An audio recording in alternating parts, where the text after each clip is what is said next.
This is Josh Friedman coming to you from Northern Kosovo. I'm along the Ibar River, close to where the Ibar River flows into Gazivoda Lake, which I will touch on in a moment.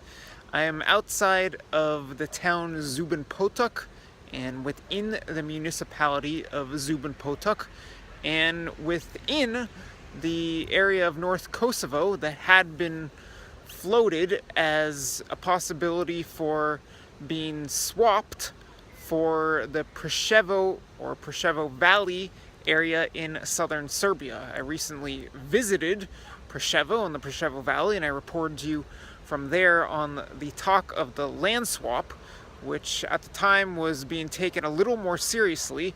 Now it seems as though there's been major opposition to the idea of a Kosovo-Serbia land swap coming from a variety of sources, including the Albanian population in Kosovo. It seems as though the majority of Kosovars are very much opposed to the idea that their president Hashim Taci floated.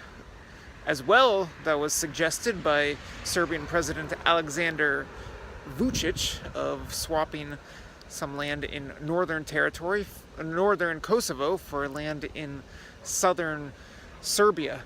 Now, if that proposal were to come to fruition, which at this point does not look likely for a variety of reasons, including international opposition coming from a variety of sources, but if the swap were to happen, what would likely happen was some or all of the Preševo Valley would be swapped for the north of Kosovo, which includes 4 municipalities. They are North Mitrovica, which I've shown you in previous videos and I'm going to head back to shortly, as well as Leposavić.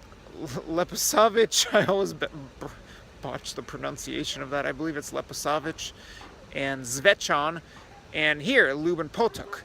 The town of Zubin Potok isn't a whole lot.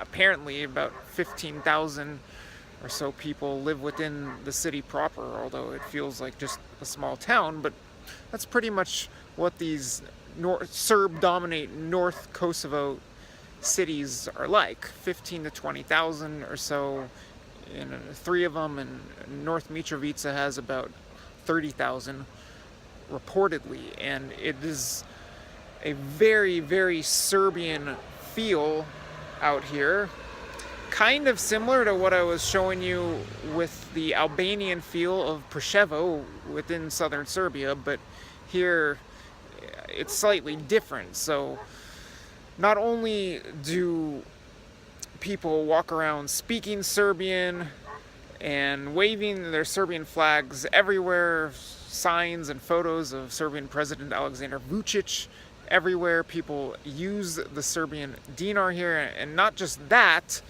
but the people here, for the most part in northern Kosovo, still view this area as Serbia. And this gets back to the larger issue, which is the status of Kosovo, the recognition or lack thereof of Kosovo's independence, and the relations between Belgrade and Pristina. And that's really what's supposed to be sorted out, not whether or not there's going to be a border exchange, but some people and politicians and entities have been fairly supportive of the idea of a border exchange within a larger deal on normalizing ties between Serbia and Kosovo. But there are a lot of people who remain very much opposed to it, including major European politicians. And what I mentioned previously in Preševo is a lot of them say, well, this could set off a chain of events in the Balkans, which could be very dangerous. If there's a border swap here, maybe some other people, for instance in Bosnia, would want to redraw borders there or elsewhere in the Balkans.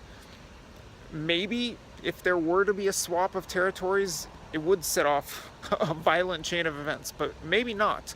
But there are some intricacies and complications to this. So in Preševo, which I did not really show you, is that outside the city of Preševo, within the Preševo Valley, it's not just Albanians there. It's majority Albanians, but there are some Serbian pockets there, and within the second city in the Preševo Valley, there's not just a small pocket of Serbians, there are quite a few living there.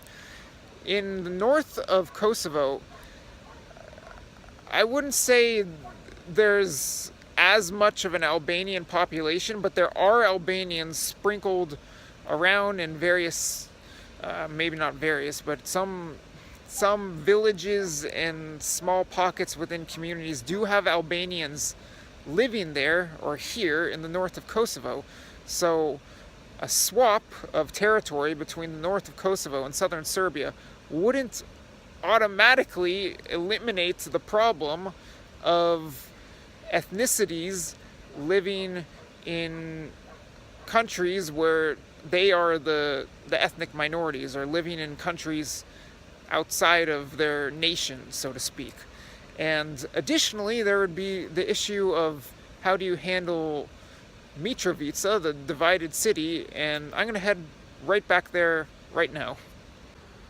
Actually, before I head back to Mitrovica or North Mitrovica, what I forgot to mention is that the Ibar River indeed flows into Gazivoda Lake, and Gazivoda Lake is the location where very recently Kosovo President Hashim Taci paid a very controversial visit, which was viewed by many people up here as a provocation, in that the land and a lot of the resources, institutions here remain Serb, if not outright Serbia controlled, and to them it's like an invasion, if not a provocation, for the president of Kosovo, or for that matter some Albanians from Kosovo, to come out here in some political demonstration. All right, enough of that. Let's get back to Mitrovica. Back in Mitrovica, where the sun has set and my time in North Kosovo is coming to a close, I'm just going to be very brief. I have given you a look at this area. Here's the bridge. I'm walking onto it. I've given you a look at the bridge in this area in several videos in the past. Please feel free to reference that as I quickly discuss and give you a very brief view of what effectively is a border, or really could become a hard border if this land swap proposal were to go through. So theoretically, if North Kosovo were to be swapped for the Preševo Valley, then this bridge, and where I'm standing right now, would be the border, or no man's land, as would be the river, at least in Mitrovica, with this direction being Serbia and this direction to the south being Kosovo, and that could end up in a pretty precarious situation. As I've discussed, it seems like these communities are integrating a bit, definitely with a little bit of a push from the EU and the international community, but then again, at the same time, a lot of people already view where I'm standing right now as a border, if not the border, and you can't see it very well right now, but there's some graffiti or a message written on the wall, as is often the case along the river, and sometimes these messages get very nasty, but this one effectively says that you're on a different side of the river, you've got different laws, and that is Serbia. So some people, even though they say Kosovo is Serbia, already basically view this river and this bridge as the border, and that's why for years there has been some sort of blockade of the bridge, or even now when things have cleaned up and tensions have simmered down quite a bit, there's still that fence on the north side, which in a sense sends a message that there is a border between North and South Mitrovica. So The sun is down, and I gotta get out of here. This is a wrap. Who knows what's gonna happen with a land swap?